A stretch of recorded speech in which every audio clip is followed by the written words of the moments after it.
Bom dia! Vamos começar mais uma aula de ciências. Falaremos hoje sobre formas de energia e as suas transformações. Bom, desde o começo do bimestre nós estamos falando sobre a energia, o que é, como que ela é passada, de um corpo para outro. E agora a gente precisa entender como ocorrem as transformações de energia para que a energia elétrica esteja disponível nas nossas residências, ok?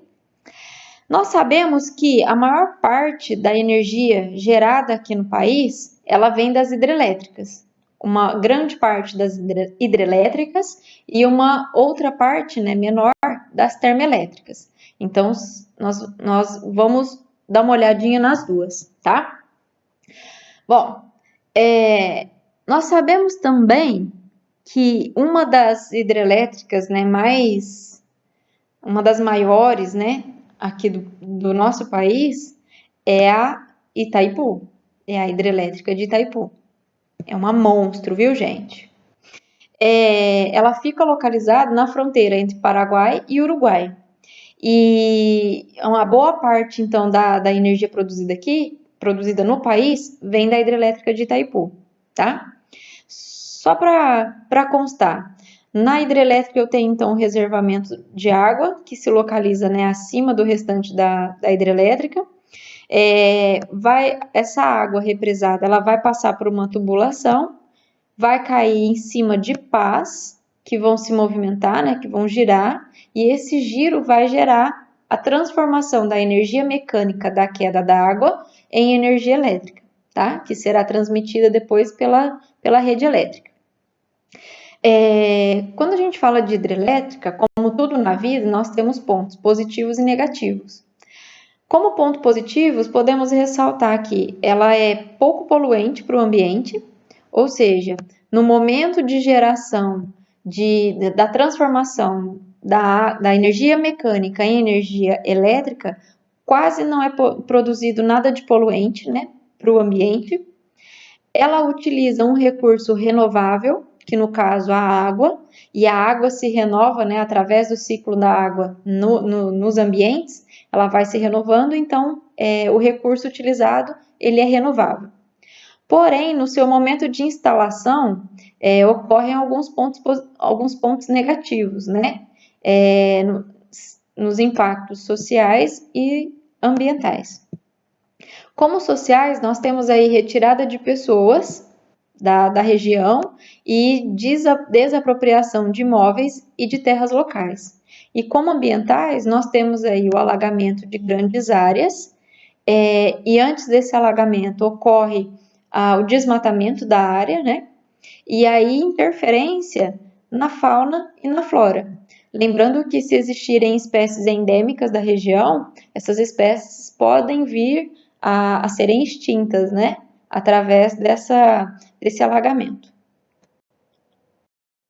Depois, nas termoelétricas, um ponto negativo, ou melhor, vários pontos negativos nós tiramos aqui das termoelétricas, é que o processo é fácil, seria um ponto positivo, mas negativos são vários. Então, por exemplo, eu vou precisar ter uma caldeira cheia de água, essa água ela vai ser aquecida, e para que ocorra aquecimento eu preciso fazer a queima de algum combustível, e no caso aqui são combustíveis fósseis, podendo ser o carvão mineral, o gás natural ou algum outro derivado de petróleo.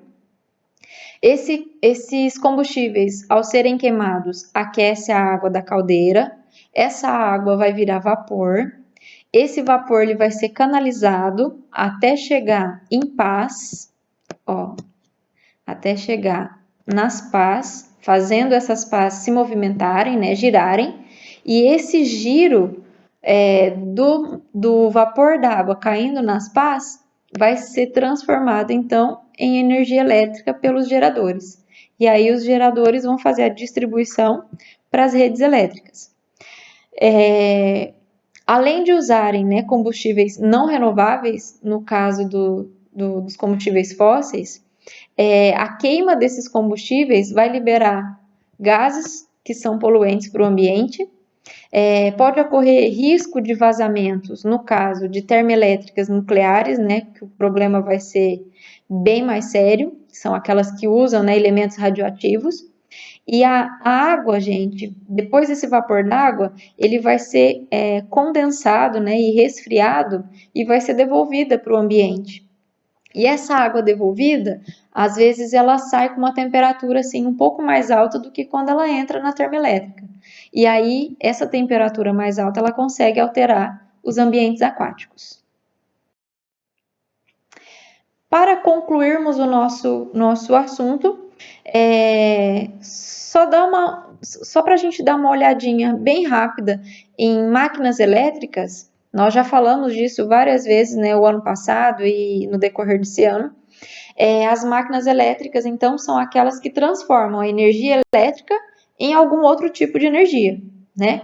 E aqui, para concluirmos, citaremos 3: os motores elétricos, os geradores e os transformadores.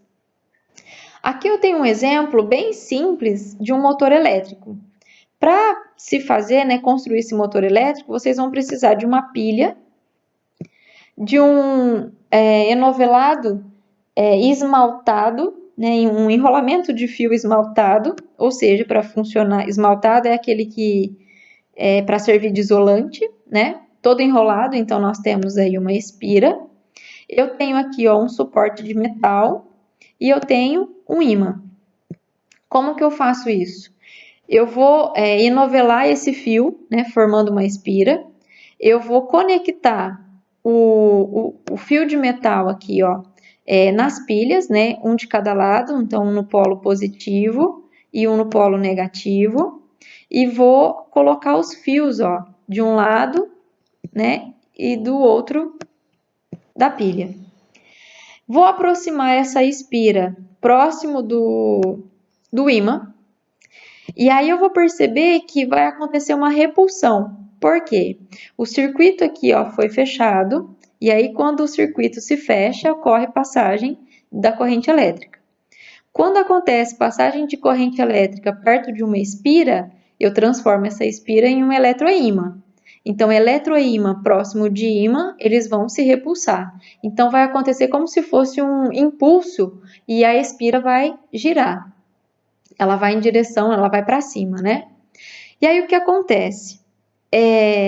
Aqui, eu vou ter de um lado esse fio conectado ao arame, a gente vai desencapar ele. Quando eu desencapo, e ela faz esse movimento de girar, né, indo em direção para cima, ela gruda aqui no arame, e aí a corrente elétrica não passa, o circuito se fecha, e aí a corrente elétrica não consegue mais fluir. E aí, como ela está lá em cima, ela vai cair, né, por inércia, vai continuar o movimento, ela vai cair até encontrar o ímã aqui embaixo novamente, e aí o circuito se fecha, né, e vai dar continuidade ao circuito, ok? Gerador elétrico, gente, ele já funciona de modo inverso aos motores. Então, quanto que nos motores eu preciso ter corrente elétrica para gerar movimento, aqui eu preciso ter a corrente elétrica para provocar o giro, e o giro vai provocar a corrente elétrica.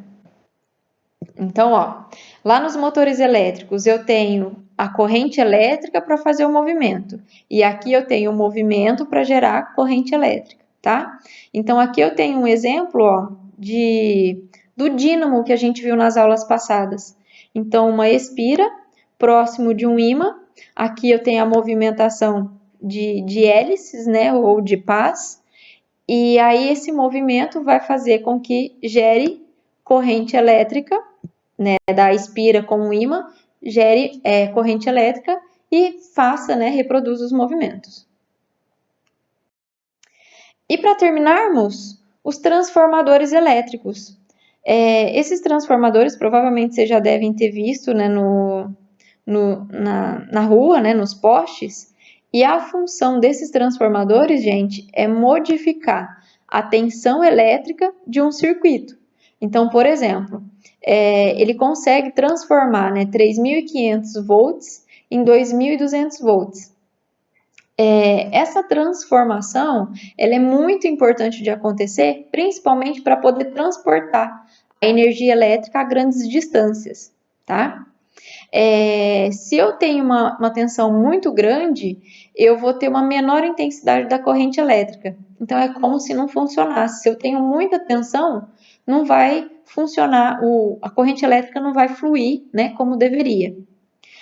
Vocês se lembram do efeito Joule que nós vimos na aula passada? Que é a transformação, né, da energia elétrica em calor? Então, se eu tenho uma tensão muito grande também, eu tenho uma perda de calor também muito grande. Então, esse transformador ele vai minimizar, né, as perdas do efeito Joule também. Como que ele é composto?